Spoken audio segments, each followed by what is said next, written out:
Good morning. I'm Darren with GoEngineer, and today is day 2 of 3DExperience World 2020. We're going to cover a lot of things for you today. There's some going to be exciting new announcements. We're going to show you some of the partner products here in the 3DExperience Playground, and maybe check out some of the breakout sessions that are being hosted by some of our very own GoEngineer application engineers. So again, we got some really exciting things happening today. Stay tuned. We're going to come back and show you all the great things happening here in Nashville, Tennessee. Hi, I'm Darren from GoEngineer, and I'm here with PJ Niederheiser of Tennessee Tech. So tell us a little bit about Formula SAE and just how you guys are involved in the whole competition. So we're actually a college design team. We design, build, and test our car every year and go compete in Michigan. It's at Michigan International Speedway. We use SolidWorks for different design aspects, such as FEAs and torsional rigidity of the chassis, just kind of figuring out breaking points of different parts. So how long have you been doing this? Currently, I've been doing this for about 2 years. This is my second year on the team. That's really great. And you got another vehicle over there. We'll take a look at that a little bit later. But what exactly are some of the things that you do in the competition that we have to test this fine machine? Some different things that we do in competition are just basic events. They look at the design of the car. They look at cost of the car. They look at how well you thought about the design of the car. And then there's obviously the racing parts of it also, where we go and compete against other cars to see gas mileage of our car, how well it competes against other ones, and just different events like that. Fantastic. Now, what are some of the things that you use SolidWorks to vet the design or to test with? You said simulation, but there's a lot of different technologies and different types of features in the software. What are some of the ones that you guys really rely on quite a bit? Some of the major ones are going to be the FEAs, so figuring out factor of safety of different parts, and then for simulations, seeing how the aero works, we use Flow Express, and then that I can think of for now, that's about it. The car looks like it's got a bunch of welded components on there. Are you doing the whole chassis using things like weldments and tube steel? Yes, we actually design the whole chassis ourselves, weld it together, powder coat it and everything. The only parts we usually send out are the water jetted parts because it's cheaper to do those. Yeah. Well, thank you very much for your time. I live in Michigan, so I'm going to come down to the Speedway and check out the competition this year. So we'll catch you later, and great talking to you. Thanks a lot. Thank you.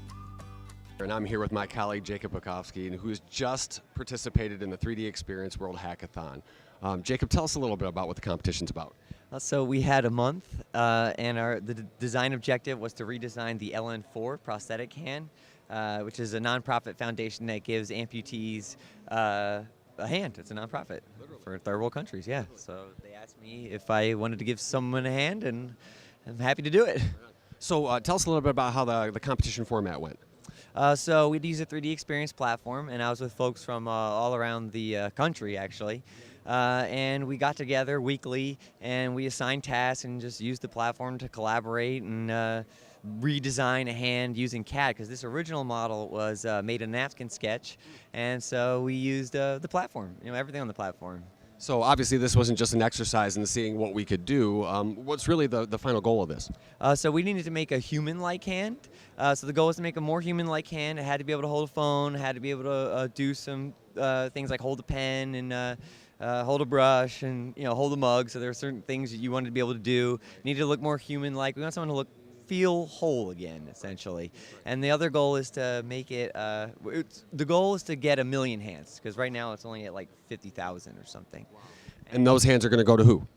So third world countries, it's a nonprofit, so it'll go to, I don't know exactly what countries, but it'll go to those who can't afford a hand, and hopefully they'll get a more human-like hand. Ours is actually really cool because it's ambidextrous, so it has an opposable thumb, and there's no left and right, so it's easier to have off-the-shelf parts. Fantastic. Well, obviously we like to use our superpowers for good, and this is really a fine example of doing that. So thanks a lot, Jacob. Yeah, thank you. Yeah, someone gave me the chance to help 1 million people, and I'm just so happy that I had that opportunity. So we're glad you did too. So great. Thank you. Thank you so much. Right on. Thanks.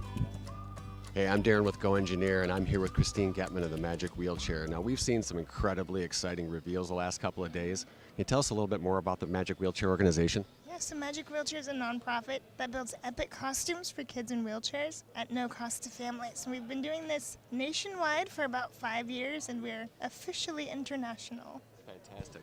Now I see the donations over here. I'm trying to encourage anybody that can get involved to get involved. What does it take to get involved with your organization?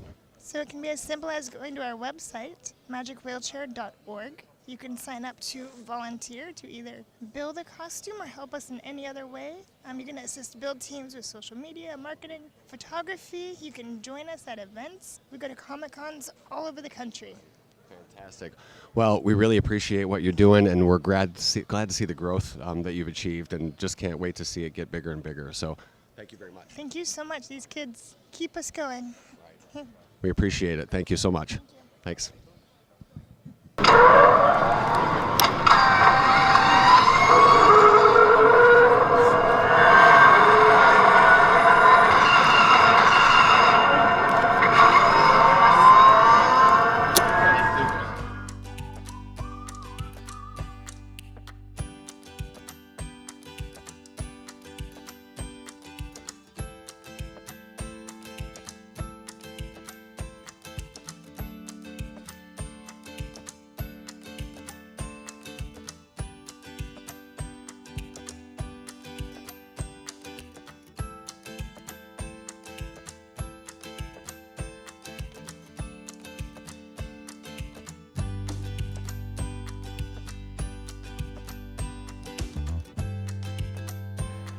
So that's it for another day here at 3D Experience World 2020, a day that saw over 20 presentations made by GoEngineer application engineers.